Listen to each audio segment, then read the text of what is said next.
momoy kita harap.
Sasabay ka dun sa mga photographer pag tumayo sila.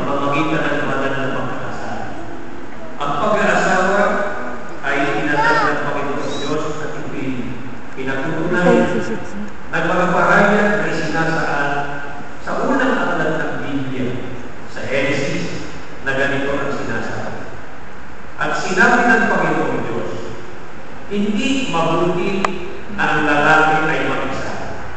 Siya'y nilalaman ko ng isang katulad at inutunan ng Panginoon Diyos na di gawa sa ibigin ang lalaki.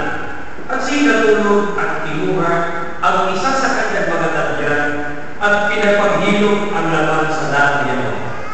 At ang tadyan na kinuha ng Panginoon Diyos sa lalaki ay ginawang isang babae. At ito'y dinala niya sa lalaki. At sinipinasmasa ng Diyos at sa kanilang sinabi ay magpalaanakin